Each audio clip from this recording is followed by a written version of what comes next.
تعریفیں اللہ پاک کے لیے ہیں جو سارے جہانوں کا بنانے والا، تھامنے والا، چلانے والا، پالنے والا اور تمام مخلوقات کی ضرورتوں کو پورا کرنے والا ہے۔ ساری کائنات اس کی محتاج ہے، وہ کسی کا محتاج نہیں ہے۔ وہ اپنے فیصلہ کرنے میں مختار ہے، جو چاہتا ہے فیصلہ کرتا ہے۔ لا يسأل عما يفعل وهم يسألون، اس کے کرنے پر اس سے کوئی پوچھ نہیں سکتا اور وہ دوسروں سے پوچھنے والا ہے۔ مخلوق مسئول ہے، اللہ پاک سے مسئولیت نہیں ہے۔ اس اللہ نے ہمیں اس دنیا میں بطور امتحان کے بھیجا ہے۔ دنیا کی زندگی میں اس کے اوامر کو پورا کرنا، اس کے احکامات کی تعمیل کرنا، اس کے احکامات کو بجا لانا، اس کی رضا کو تلاش کرنا، اس کی خوشنودی کو پورا کرنا، یہ انسانوں کا وظیفہ حیات ہے۔ دنیا میں کیوں آئے، اللہ نے کیوں بھیجا ہے،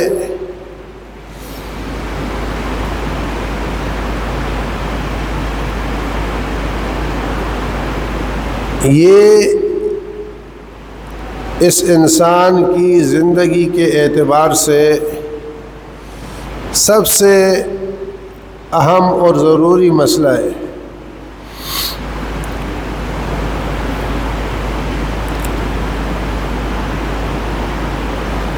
صبح سے شام تک، شام سے صبح تک، پیدائش سے موت تک، زندگی کے تمام لمحوں میں خوشی ہو، وہ غمی کا ہو،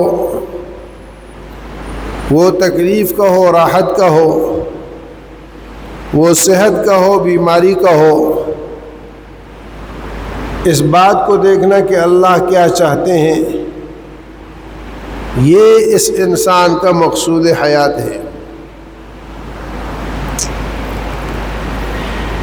دنیا میں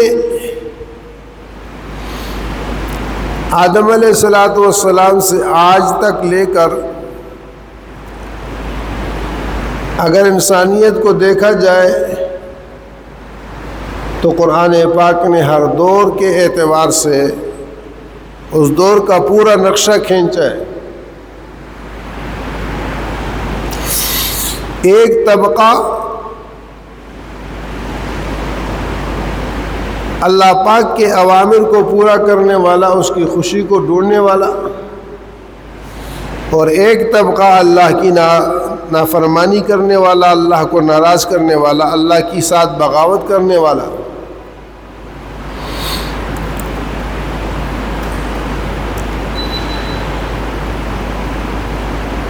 جس طبقے نے اللہ پاک کے حکم کو سعادت سمجھ کر پورا کرنے کی ٹھانی، وہ جس حال میں تھے اللہ نے ان کو کامیاب کیا، اور جس طبقے نے اللہ پاک کی نافرمانی کی، وہ جس حال میں تھے اللہ نے ان کو ناکام کیا۔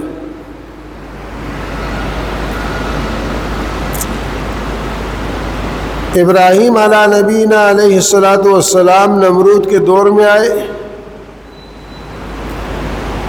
اور نمرود کی حکومت پوری دنیا پر تھی، اور ابراہیم علیہ السلام اکیلے تھے۔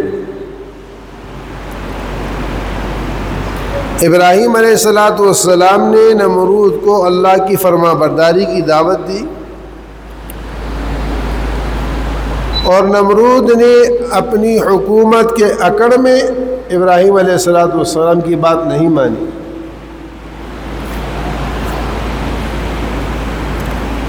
اور پوری قوت کے ساتھ ایک اکیلے ابراہیم علیہ السلام کے مقابلے میں کھڑا ہو گیا۔ اس کے ساتھ حکومت بھی تھی، اس کے ساتھ لشکر بھی تھے، اس کے ساتھ قوت بھی تھی، ساز و سامان بھی تھے۔ ابراہیم علیہ السلام کے ساتھ اس کے اپنے گھر سے بھی کوئی نہیں تھا، بالکل یک و تنہا تھے، بے سر و سامان تھے۔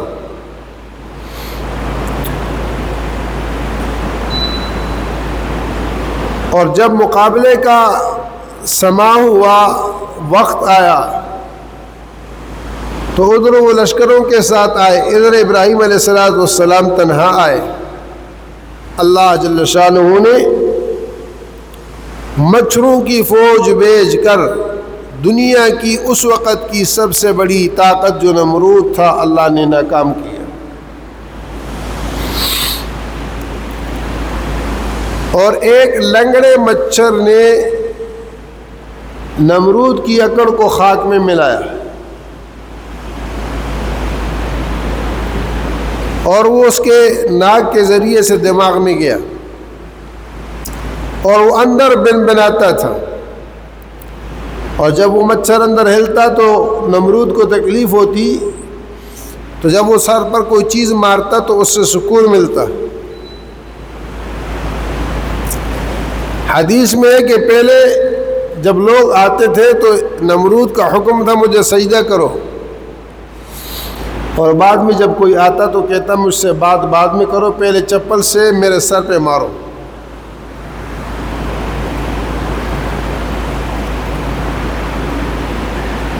اللہ نے اس کی ساری اکڑ کو ایک لنگڑے مچھر سے نکال دیا، اور اس کے غرور کو، اس کے تکبر کو خاک میں ملا دیا۔ نمرود نام رکھنے کے لیے کوئی تیار نہیں ہے، اور ابراہیم علیہ السلام کو اللہ نے،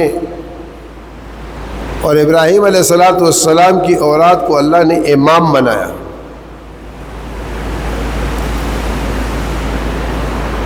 انی جاعلک للناس اماما،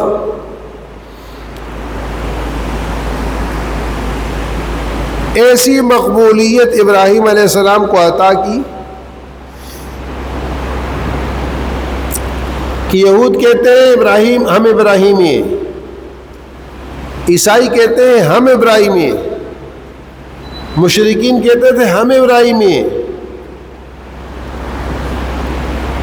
اللہ رب العزت نے اس کا فیصلہ فرمایا، ما کان ابراہیم یہودیا ولا نصرانیا ولکن کان حنیفا مسلما وما کان من المشرکین ان اولى الناس بابراہیم للذین اتبعوه وهذا النبی والذین آمنوا واللہ ولی المؤمنین۔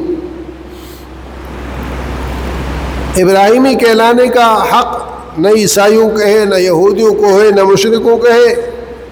نہ ابراہیم علیہ السلام یہودی تھے، نہ نصرانی تھے، نہ مشرک تھے، ولیکن کان حنیفا مسلما، وہ تو ایک سیدھے دین پر اللہ کی اطاعت اور فرمانبرداری کو بجا لاتے تھے۔ ان اولی الناس بابراہیم الذین اتبعوه وهذا النبی، ابراہیمی وہ ہے جس نے ابراہیم علیہ السلام کی بات مانی، اور یہ نبی امی محمد الرسول اللہ صلی اللہ علیہ وسلم، والذین آمنوا، اور جو اس نبی پر ایمان لائے۔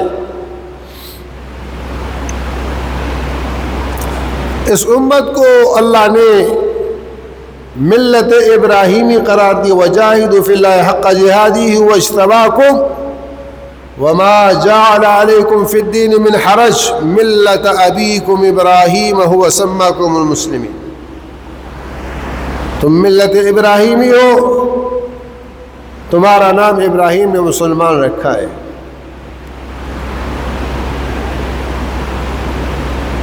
ابراہیم علیہ السلام کے اعمال میں بہت سے اعمال ہیں جو امت بجا لاتی ہے۔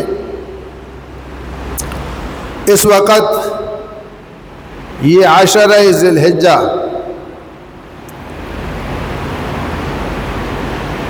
یہ اپنے اعمال کے اعتبار سے ایک خاص مقام رکھتا ہے۔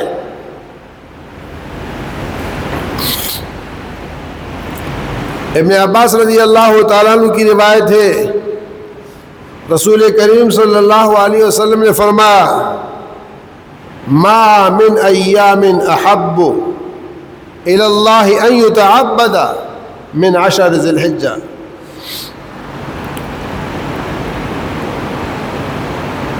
عبادت کے اعتبار سے دنوں میں اگر کوئی عبادت اللہ کو پسند ہے تو وہ 10 ذی الحجہ کے دن ہیں۔ سوال کیا گیا کہ یا رسول اللہ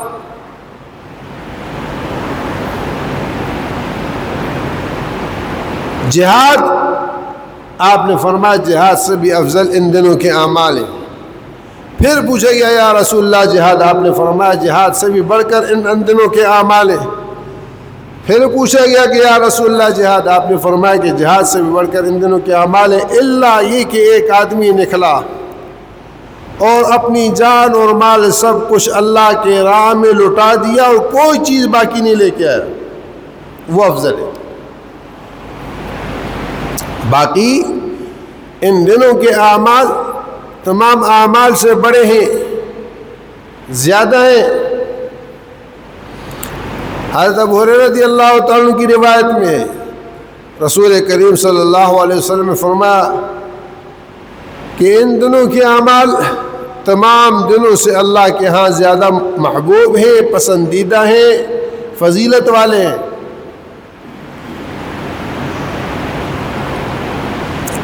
کہ اس کے ایک دن کا روزہ 1 سال کے برابر ہے، اور ایک رات کی عبادت شب قدر کی عبادت کے برابر ہے۔ ان 10 دنوں میں کوئی ایک دن کا روزہ رکھے گا اس کو 1 سال کے روزوں کا ثواب ملے گا، اور ایک رات کی عبادت کرے گا تو اس کو شب قدر کی عبادت کے بقدر ثواب ملے گا۔ اور ابو قتادہ رضی اللہ تعالیٰ کی روایت میں ہے، وہ فرماتے ہیں کہ رسول کریم صلی اللہ علیہ وسلم نے ارشاد فرمایا وَلَا سِيَّمَا صَوْمُ يَوْمِ عَرَفَةٍ، عرفے کے دن کے روزے کی کیا بات ہے۔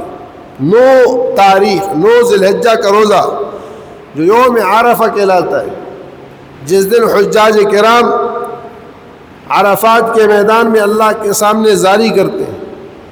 حاجی کے علاوہ دوسرے لوگوں کے لیے اس دن روزہ رکھنا اللہ کو اتنا پسند ہے، حضور فرماتے ہیں کہ 1 سال پہلے اور 1 سال بعد کے گناہ اللہ پاک اس سے معاف فرما دیتے ہیں۔ انی احتسب الی اللہ ان یکفر السنۃ التی قبلہ والسنۃ التی بعدہ، میں اللہ سے امید کرتا ہوں اس روزے کے بدلے میں اللہ 1 سال پہلے اور 1 سال بعد کے گناہ اللہ معاف فرما دیتے ہیں۔ تو یوم عرفہ اور 10 ذی الحجہ اس بنا پر بھی فضیلت والے ہیں کہ یہ ایام حج ہیں، اس میں باقی عبادتوں میں محبوبیت کا اور سکون اور وقار کا، اطمینان کا ماحول ہے۔ حج ایک ایسا عمل ہے جو عاشقانہ ہے، فدویانہ ہے، مجنونانہ ہے، کہ سر بھی ننگا ہو، پاؤں بھی ننگے ہوں، بال بڑے ہوئے ہوں، پراگندہ حال ہو، اور لبیک لبیک اللہم لبیک کی صدائیں بلند کرتا ہو، لبیک اللہم لبیک، اے اللہ میں حاضر ہوں، اے اللہ میں حاضر ہوں۔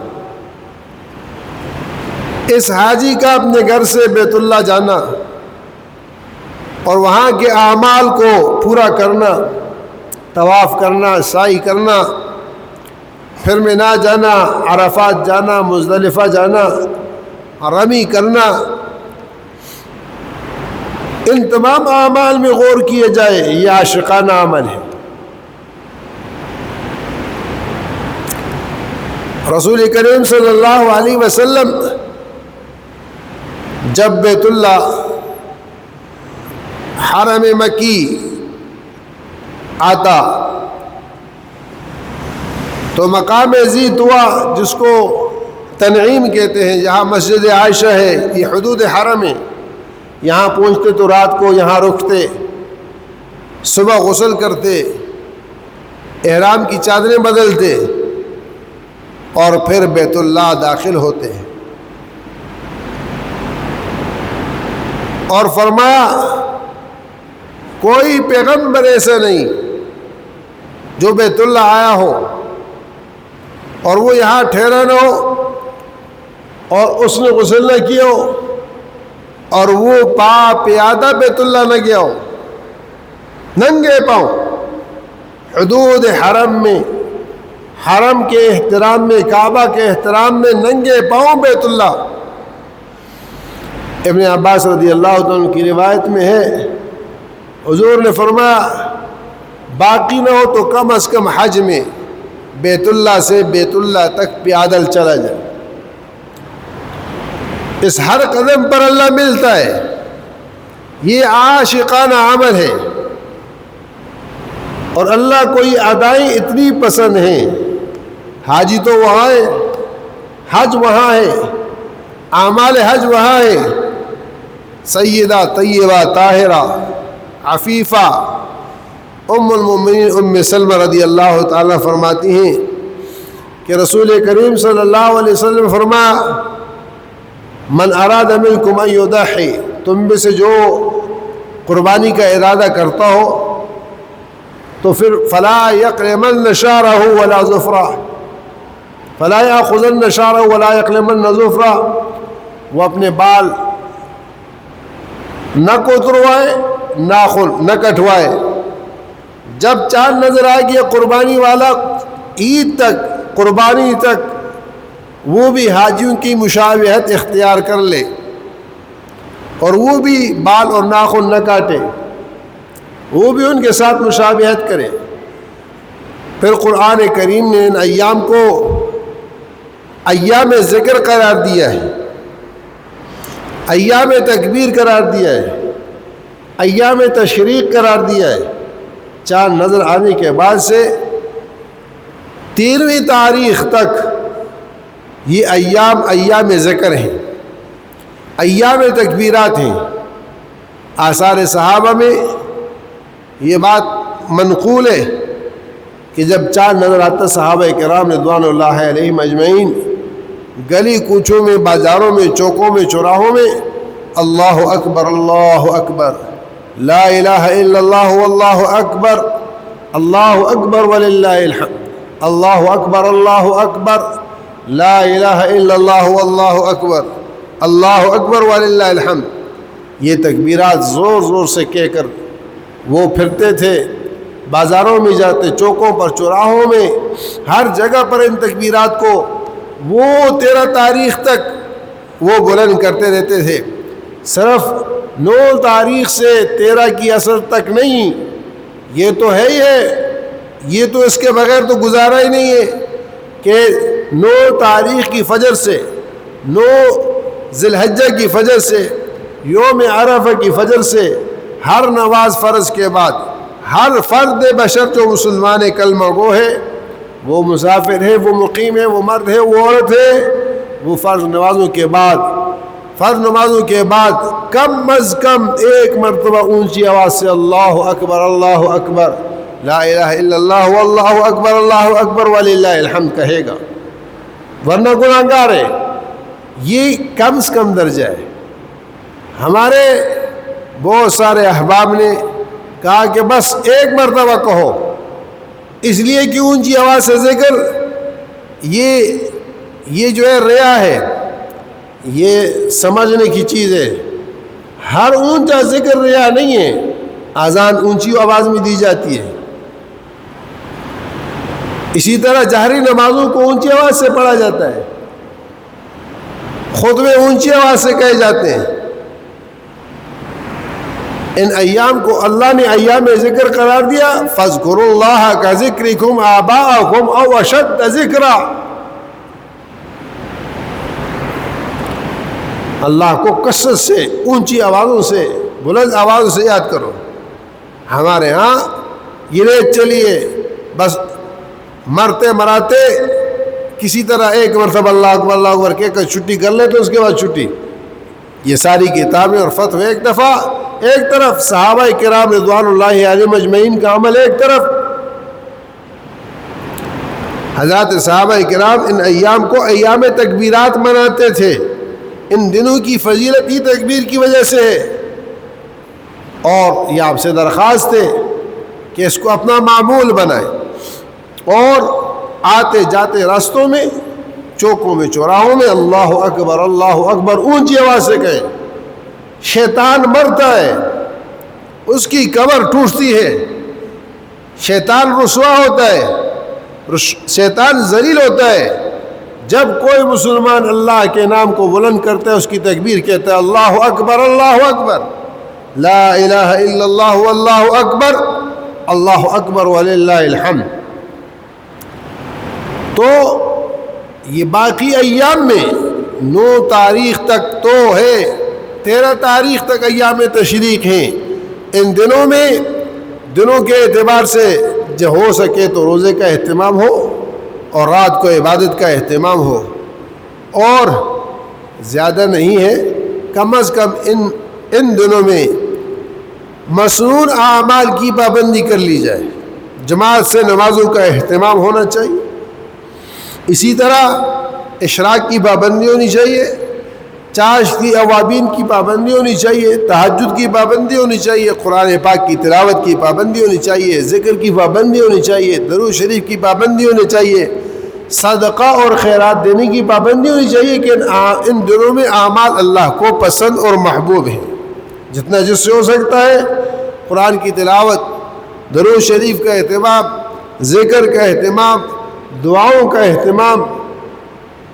اور 9 تاریخ کا روزہ جو آئندہ جمعہ پڑے گا، 9 تاریخ کا روزہ یہ لازمی رکھیں. اور دیکھو، ایک تو یہ کہ اس پر گناہ معاف ہوں گے.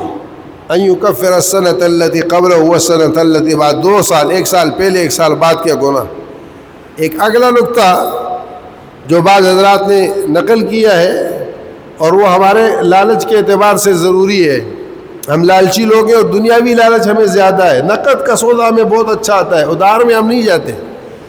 تو نقد کا سودا بھی ہے. دیکھیں حدیث پاک کے الفاظ میں ہے کہ جس نے 9 تاریخ کا روزہ رکھا، اللہ جل شانہ اس کے 1 سال پہلے 1 سال بعد کے گناہ کو معاف فرمائے. پہلے کی تو سمجھ آ گئی، آپ نے گزارا ہے سال، یہ سال گزر کر 9 تک آیا، آپ کے گناہ معاف ہوئے. لیکن والسنۃ التی بعدہ، بعد کے سال کے گناہ، بعد کے سال کے گناہ بھی معاف ہوں گے. تو سال آپ جیو گے، گناہ کرو گے تو معاف ہوں گے. اگر زندگی نہیں ہے، جیے نہیں، تو معاف کس چیز کو ہوگا؟ تو اس روایت کی روح سے جو 9 تاریخ کا روزہ رکھ لے، گویا کہ اس کا 1 سال مزید رہنا پکا ہو گیا. 1 سال رہنا پکا ہو گیا. آئندہ وہ 9 تاریخ تک جو ہے وہ زندہ رہے گا. حضور پاک صلی اللہ علیہ وسلم نے ایک دفعہ آیت الکرسی کے فضائل بیان کیے اور فرمایا کہ آیت الکرسی جو آدمی وہ پڑھ لیتا ہے، صبح پڑھے شام تک، شام کو پڑھے صبح تک، دنیا کی کوئی چیز اس کو گزند نہیں پہنچا سکتی. آسمان و زمین میں کوئی چیز اس کو، یہاں تک کہ حضور نے فرمایا موت بھی. صحابہ نے کہا یا رسول اللہ موت بھی نہیں آ سکتی؟ فرمایا کہ نہیں، جس نے آیت الکرسی پڑھ لی اس کو موت بھی نہیں آئے گی. صحابہ نے پوچھا کہ اللہ کے رسول، جس کو موت آنی ہوئی، آپ نے فرمایا وہ آیت الکرسی نہیں پڑھ سکے گا، بھول جائے گا. موت جب آنے کا ہوگا تو پھر اللہ رب العزت اس سے توفیق تو اللہ دیتا ہے نا. توفیق تو اللہ دیتا ہے. تو جب آپ نے پڑھ لی تو اس کا مطلب یہ کہ آپ مأمون اور محفوظ ہو گئے ہر دعا کے اعتبار سے. بسم اللہ الذی لا یضر مع اسمہ شیء فی الارض ولا فی السماء وهو السمیع العلیم 3 مرتبہ صبح پڑھ لے، 3 مرتبہ عصر کی نماز کے بعد، تو صبح سے شام، شام سے صبح تک دنیا کی کوئی چیز اس کو نقصان نہیں پہنچا سکتی، زہر بھی اس پر اثر نہیں کرے گا، کوئی چیز اس کو گزر نہیں پہنچا سکتی. اب یہ بسم اللہ الذی لا یضر مع اسمہ شیء فی الارض ولا فی السماء وهو السمیع العلیم کون پڑھے گا؟ جس کو اللہ توفیق دیں گے. جب اللہ نے توفیق دی، اس نے یہ دعا پڑھی، اس دعا کے پڑھنے کے نتیجے میں یہ اللہ کے حصار میں، حفاظت میں آ گیا. شیطان اس کا کچھ نہیں بگاڑ سکتا، یہ اللہ کی امان میں آ گیا. تو اسی طرح 9 تاریخ کا روزہ ہے، اگر 9 تاریخ کے روزے کی توفیق اللہ پاک نے دے دی تو اس کا مطلب یہ ہے کہ 1 سال پیچھے تو معاف ہو گئے، 1 سال اور اس کا پکا ہو گیا، 1 سال اور جیتا رہے گا، اور اس پورے سال کے اندر اس سے غلطیاں ہوں گی، کوتاہیاں ہوں گی، ان کو بھی اللہ معاف کر دے گا. تو اس لیے حضور صلی اللہ علیہ وسلم فرمایا لا سیما صوم یوم عرفہ احتسب علی اللہ ان یکفر السنۃ التي قبلہ والسنۃ التي بعدہ.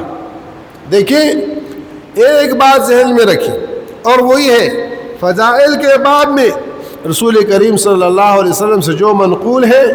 میں ایک چیز عرض کیا کرتا ہوں، بہت سے لوگ کہتے ہیں جی یہ حدیث ایسی ہے، یہ حدیث ایسی ہے.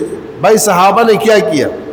تمہارا ذوق بات کا ہے، تمہارا ذوق بات کا ہے، تم حدیث میں اس کے بعد حکم لگاتے ہو. ہم اس حدیث پر عمل میں صحابہ کو دیکھیں گے، اگر صحابہ نے اس چیز پر عمل کیا ہے تو مطلب یہ کہ وہ چیز پکی ہے. وہ چیز کیا ہے؟ وہ پکی ہے،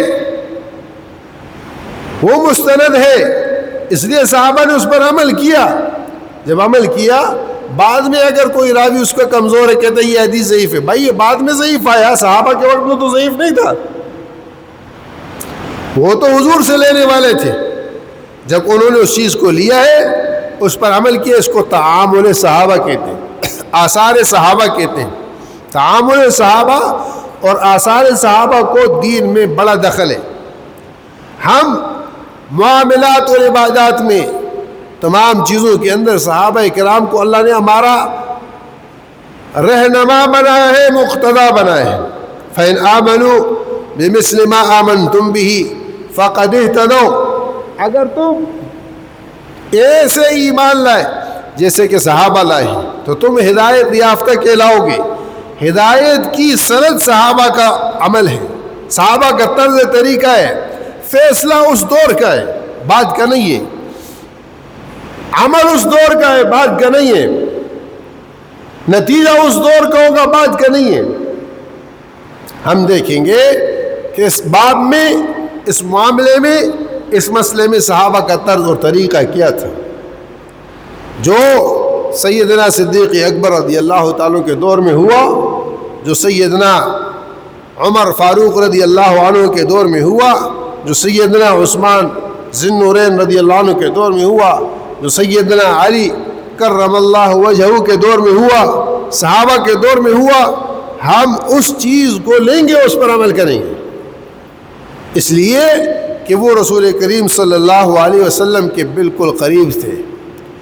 انہوں نے رسول پاک صلی اللہ علیہ وسلم کے تمام زندگی کے اعمال کو بہت قریب سے دیکھا تھا، اور انہوں نے وہی کیا جو حضور نے کیا، انہوں نے وہی چھوڑا جو حضور نے چھوڑا، اور وہ اسی پر اس دنیا سے رخصت ہوئے. اور ان کا یہ کہنا تھا کہ اگر ہم ایک بال برابر بھی، ایک دھاگے برابر بھی رسول کریم صلی اللہ علیہ وسلم کے عمل سے ادھر ادھر ہو تو ہم ہلاک ہو جائیں گے. جن کا عقیدہ اور جن کا کہنا اور جن کا ایمان یہ تھا کہ وہ رسول کریم صلی اللہ علیہ وسلم کے عمل سے ایک دھاگے برابر بھی ادھر ادھر ہونے کے لیے تیار نہیں تھے. ان کو اپنا مقتدا اور پیشوا بنانا، ان کی اتباع کرنا، ان کی مان کے چلنا۔ بہت سے دھوکے باز یہ دھوکہ دے دے اور جی یہ تو صحابہ نے کیا۔ او بھائی صحابہ نے کہاں سے کیا؟ صحابہ نے خود سے کیا ہے؟ صحابہ نے خود سے نہیں کیا، انہوں نے جو حضور کو دیکھا تو وہ کیا۔ تو یہ ان ایام کی عبادات راتوں کے اعتبار سے، عبادات دن کے روزوں کے اعتبار سے حضور پاک صلی اللہ علیہ وسلم کے فرمان کے مطابق جو سیدنا ابو ہریرہ رضی اللہ تعالی نقل فرماتے ہیں کہ حضور نے فرمایا کہ اللہ پاک کے ہاں ان ایام کی عبادت تمام ایام سے زیادہ محبوب ہے، جہاد فی سبیل اللہ سے بھی زیادہ محبوب ہے، اور اس کے دن کا روزہ 1 سال کے روزے کے برابر، اور اس کی رات کی عبادت شب قدر کی عبادت کے برابر ہے۔ تو کوشش اس بات کی جائے کہ زیادہ سے زیادہ ان ایام کو اللہ کی عبادت سے آباد کیا جائے، گھروں میں بچوں کو اس کی ترغیب دی جائے، قربانی کے عمل کے اندر دلچسپی لی جائے، قربانی کو مذاق نہ سمجھا جائے، گوشت نہ سمجھا جائے، امر الہی سمجھا جائے، حکم الہی سمجھا جائے۔ قربانی کیا ہے؟ حضور صلی اللہ علیہ وسلم سے پوچھا کہ یا رسول اللہ مل اضاحی، یہ قربانیاں کیا ہے؟ فرمایا تمہارے ابا ابراہیم کی سنت ہے۔ کہا کہ ہمارے لیے کیا ہے؟ فرمایا ہر بال کے بدلے میں نیکی ہے۔ پوچھا کہ اللہ کے رسول بالوں کے ساتھ پشمینہ ہوتا ہے، پشمینہ ایک بال ہوتا ہے، بالوں کے ساتھ ایک چیز پشمینہ ہوتی ہے، جیسے ہمارے یہ بال ہیں اور یہ بعض جگہوں پر جو چھوٹے چھوٹے بھورے رنگ کے بال ہوتے ہیں جسم پر، جانوروں میں وہ ہوتے ہیں، انسانوں میں۔ تو یا رسول اللہ یہ جو پشمینہ ہوتا ہے جو بال کی طرح ہوتے ہیں لیکن بال نہیں شمار ہوتے، ان کا کیا ہے؟ فرمایا کہ بکل شعرۃ من الصوف حسنہ، ادھر بھی اور ادھر بھی ہر ایک کے بدلے میں نیکی ہے۔ ضحایاکم متاعکم، ضحایاکم متاعکم، تمہاری قربانیاں قیامت کے دن تمہاری سواریاں ہیں جن پر تم پل صراط پر سے گزر کر جنت میں پہنچو گے۔ ضحایاکم متاعکم، تمہاری قربانیاں تمہاری سواریاں ہیں۔ مرغوب چیز اللہ کو دو، محبوب چیز اللہ کو دو، اس لیے فرمایا قربانی کے جانور کی خوب دیکھ بھال کرو، اس کے لیے چل کر جانا یہ بھی نیکیاں ہیں، باؤ تاؤ کرنا یہ بھی نیکیاں ہیں، پھر جانور کو لانا، اس کو چارہ کھلانا، پانی پلانا، اس کے لید گوبر مینگنیوں کو اٹھانا۔ رسول کریم صلی اللہ علیہ وسلم فرمایا قیامت کے دن یہ تمام چیزیں اعمال نامے میں تلیں گی۔ قیامت کے دن یہ تمام چیزیں، اب بظاہر تو یہ نظر آ رہا ہے کہ یہ چارہ ہے اور یہ لید ہے، گوبر ہے اور یہ اس کا پانی پلانا ہے، یہ اس کی خدمت ہے، نہیں، اس کی نسبت اللہ کی طرف ہو گئی ہے، اس لیے اس کا مقام اور ہو گیا ہے۔ اس قانون میں کتنے گھر ہیں؟ کسی گھر کو وہ مقام حاصل ہے جو اس کو ہے؟ کسی گھر کو وہ حیثیت حاصل ہے جو اس کو ہے؟ یہ جو ٹکڑا بنا ہے اس ٹکڑے کو مسجد کہتے ہیں، اس کی نسبت اللہ کی طرف ہے، اس کی طرف تھوکنا بھی کوئی گوارا نہیں کرے گا، پیشاب کرنا بھی گوارا نہیں کرے گا، بری نظر سے بھی اگر مومن ہے اس کے دل میں ایمان ہے تو نہیں دیکھے گا، سوچے گا بھی نہیں کہ اللہ کا گھر ہے، نسبت ہے اللہ کی۔ باقی کسی گھر کے متعلق کوئی نہیں کہہ سکتا کھڑے ہو کے پیشاب بھی کر لیں، کسی کا بھی کرو، کرنا نہ کرنا الگ بات ہے، معاشرت تہذیب سے ہٹ کر میں ایک بات کر رہا ہوں، اس کا وہ مقام نہیں ہے۔ تھوک بھی سکتے لوگ، تھوک دیتے،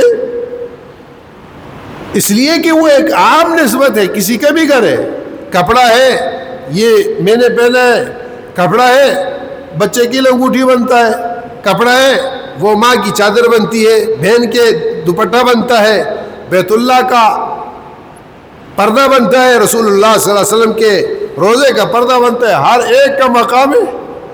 کیا خیال ہے کہ حضور صلی اللہ علیہ وسلم کے روزے کا استار پردہ آپ کو ہاتھ میں آئے تو آپ اس کو ایسے پھینک دیں گے؟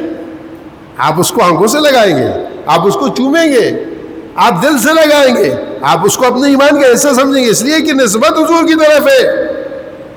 ایسے ہی قربانی نسبت اللہ کی طرف ہو گئی، اس نسبت کی وجہ سے اب اس کا ہر عمل ہر چیز قیامت کے دن آپ کے اعمال نامے میں نیکیوں کی جگہ پر تلے گی، آپ کا اعمال نامہ بنے گا۔ اس لیے صرف گوشت نہیں ہے، عمل ہے، اللہ کی رضا کا عمل ہے، اللہ کو پانے کا عمل ہے۔ اللہ پاک ہمیں دل کی گہرائیوں سے اس عمل میں لگنے کی توفیق نصیب فرمائے۔